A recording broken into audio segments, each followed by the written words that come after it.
코로나19 신규 환자가 다시 2,000명대에 근접했습니다. 다음 주 단계적 일상회복 전환을 앞두고 방역 긴장감이 완화될 우려가 크다면서 정부는 방역수칙 준수를 거듭 당부했습니다. 취재기자 연결합니다. 개훈이 기자. 네, 개훈입니다. 네, 오늘 자세한 확진자 현황 전해주시죠. 오늘 0시 기준 코로나19 신규 환자는 1,952명입니다.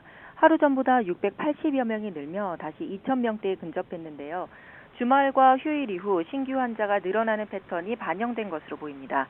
여기에 다음 달 단계적 일상 회복을 앞두고 방역 긴장감이 낮아진 것도 확산에 영향을 미친 것으로 보입니다. 방역 전문가들은 요일별 발생 패턴으로 볼 때 내일까지 2,000명에 가까운 신규 환자가 나올 것으로 예상했습니다. 전문가들은 또 다음 달 위드 코로나를 시작하면 개인 방역 수칙 준수율이 떨어지고 날씨가 추워지면서 실내에 머무는 경우가 많아 신규 환자가 더 늘어날 수밖에 없을 것으로 전망했습니다. 감염 경로를 보면 국내 발생이 1,930명이고 해외 유입 사례가 22명입니다. 지역별로 보면 수도권에서만 1,582명의 신규 환자가 발생해 국내 신규 환자의 82%를 차지했습니다. 비수도권 비중은 18%로 충남과 부산, 경남을 중심으로 감염이 확산했습니다. 코로나19 관련 사망자는 9명이 늘었고 위중증 환자는 7명이 추가됐습니다. 백신 접종률은 1차 79.6%, 2차 71.5%입니다.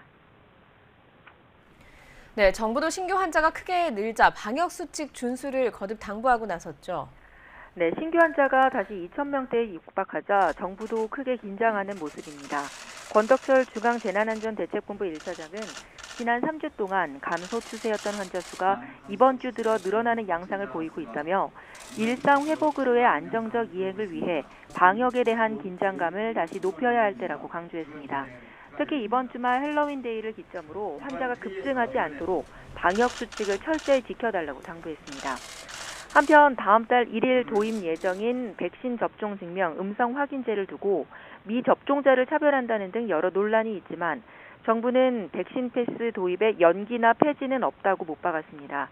이어 백신 패스를 통해 최소한의 위험을 통제하겠다는 생각이기 때문에 이 제도의 실시는 반드시 필요하다고 강조했습니다.